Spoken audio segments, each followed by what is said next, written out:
So welcome back to another video on the channel. Today we're going to be checking out and really breaking down all the teams that have been promoted to the Sky Bet Championship and really giving you an idea on what they're going to be doing next season and how they're going to go about doing it. So let's get straight into it. Starting off with league winners, Portsmouth, a team that functions very well and a team that's going to be solid, difficult to break down and difficult to beat, only losing 5 times last season, and one of them did come 4 days after winning the title.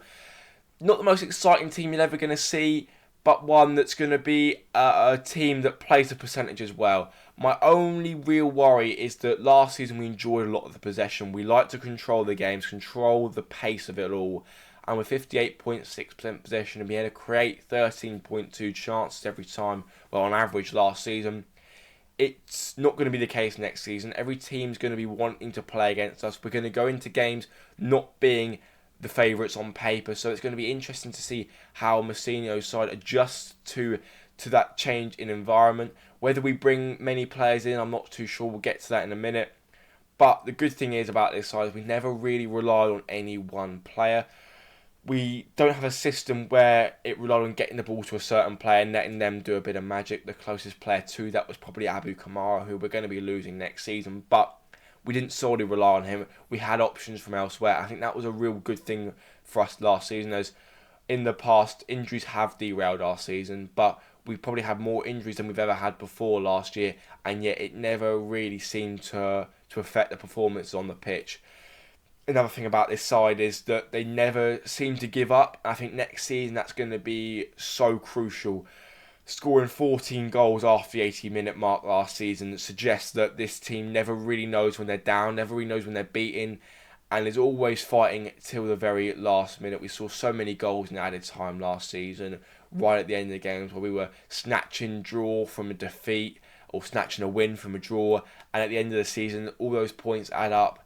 And it definitely showed by the fact we only won the league by 5 points last season. If you take those goals away in the last minutes against Carlisle and Wycombe, we're suddenly not top of the league.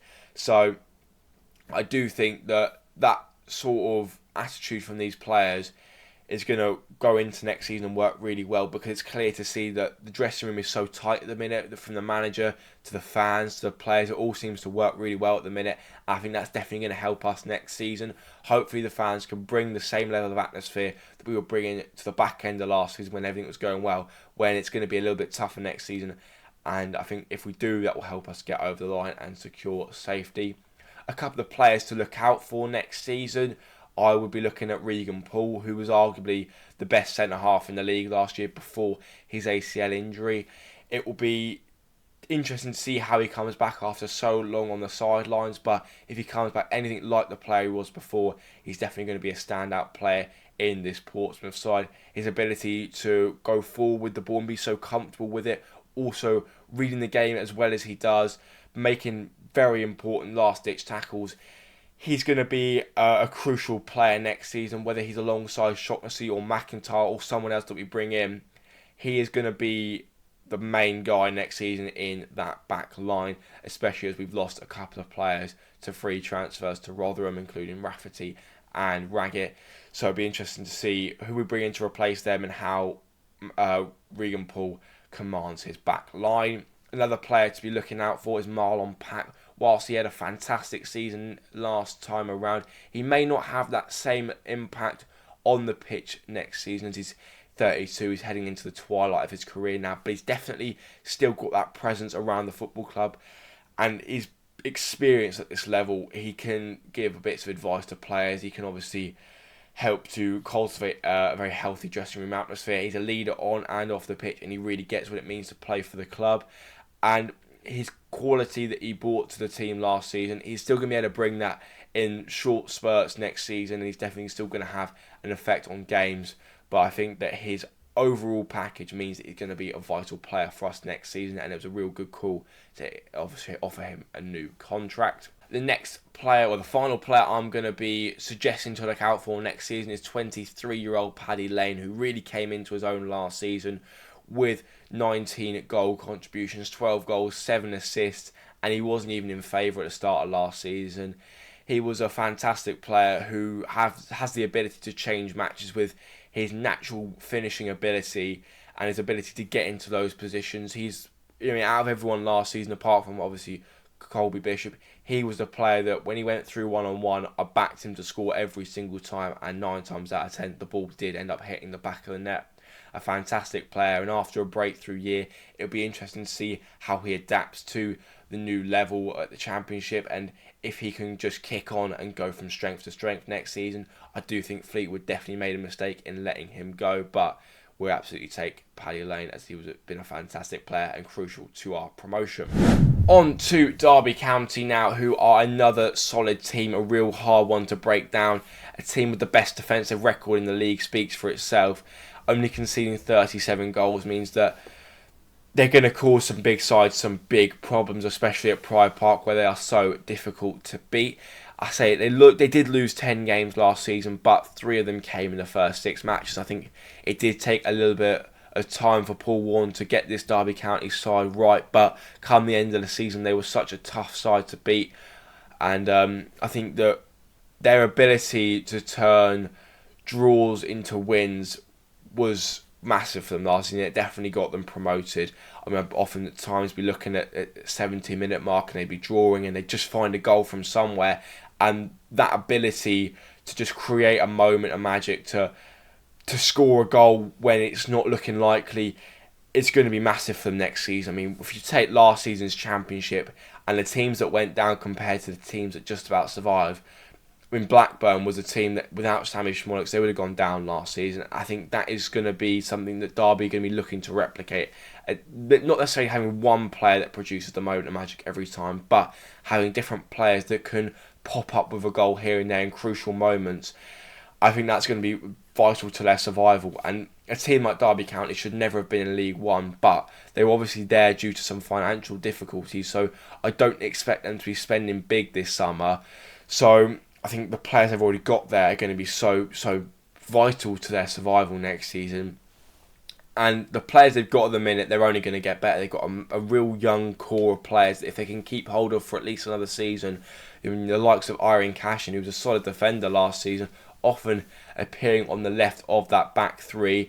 He played 44 games last season, and a part of 20 clean sheets. I mean, he has got a very bright future ahead of him at 22 years old. I don't be too shocked if we see him in the Premier League in the next 4 years. He's a player who's got that Championship experience when Derby did get relegated, but he knows what it's like to be part of a relegation scrap. And at Derby County side, they fought till the bitter end under Wayne Rooney, and a team that I didn't think deserved to go down in the end, because the way that they fought for every single point was admirable. I think they definitely won the hearts of the neutrals that year, and everyone wanted to see them stay up. Unfortunately, it didn't happen for them like that, but you've definitely got a group of players there, if you can keep that core, that know what it means to fight for the club and be in that situation. So it's a bright future ahead for them. Another player you'd be looking at is Mendes Lang, who, despite not being as free scoring as you'd like, his ability to bring other players into the game with his assists last season was absolutely fantastic. I mean, he, despite being at 32 years old, he's still got it a little bit. I mean, he's still quite quick on his feet. Whether he has to drop back a little bit because defenders in the Championship are stronger, quicker, a little bit more intelligent, and definitely harder to beat, means that he's going to have to rely on his experience a lot more. I mean, he's played 5 seasons in the Championship already, and he's obviously had a year in the Premiership with Cardiff. He knows what it takes to play at that level, and also he can use his experience to help other players who may not have the same level of experience at the level. But fortunately for Derby, where they haven't been out the league very long, and they had quite a young core, they had a really young core with us when they were in the Championship, it means that the players still have played at the level before. Another player who is still under contract negotiations is Louis Sibley. He's a player that I'd definitely be looking to bring in for another season. A fantastic player, another 22-year-old who was part of that very impressive Premier League 2 team, who, despite being 22 years old, played 147 times for the Rams. And that season in the Championship that he played with them, he's going to have to lean on that experience a lot over the course of the next 12 months. And if I were him, I'd definitely be looking to extend my contract at Derby County. It's definitely going to help his progression as a player. Whether he stays for 1 year or 2 years, is up to him, obviously, but I'd be definitely looking to sign a contract for at least another year before moving on to the Premier League. A fantastic player who every time he steps out on the pitch gives 100% and he just oozes quality, and a player that if he does sign, I think he could be a difference maker in terms of keeping Derby County up. But that brings us on to the final team, Oxford United, the team that went up via the playoffs. Now, Oxford United were massive underdogs last season, and they're going to be massive underdogs again this season.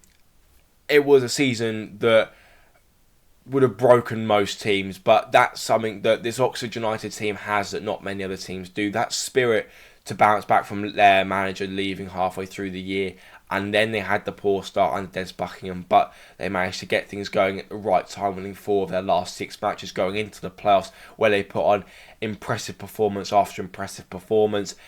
You can't take that away from this side, and of all the teams in their position right now that are going to go into this season odds-on favourites to finish rock bottom of the league, there's something about this Oxford United side that I think they could stay up.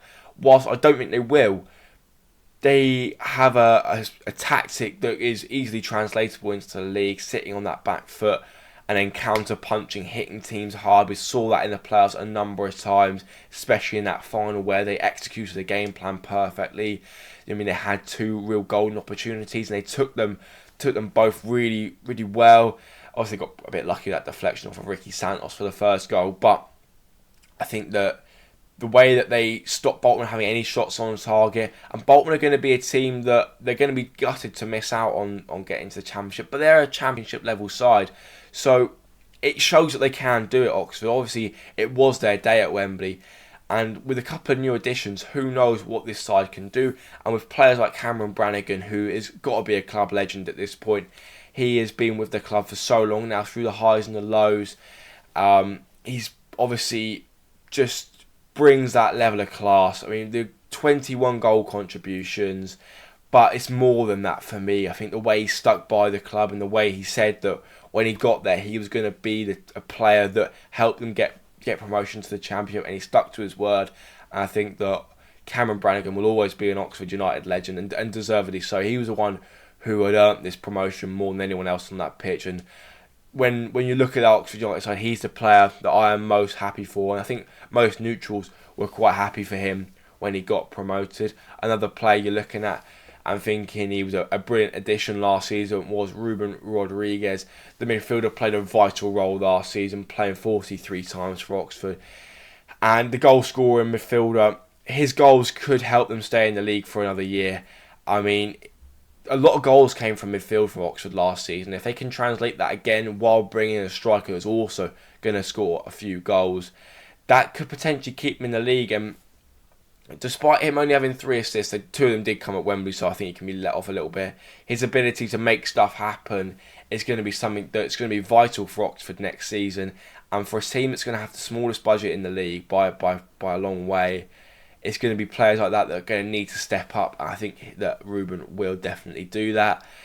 As I say, this could be a year for Oxford where they sort of look to take the money that they're going to get from the Championship and look to try and not have another season like they did 2 years ago for a while at least. And I think it's going to do the side, do Oxford and the club a lot of good as they look to try and build a new stadium, whereas I think they should just finish the one they've got with the money they're going to get from this season. But a side that definitely deserves to be in the Championship after the season they've had, and one that's going to cause a few problems for some big teams. But that just about wraps things up. If you have enjoyed, please make sure to hit like and subscribe. Comment below how you think these newly promoted teams are going to get on next season. And thank you all very much for watching, and I'll see you in the next one.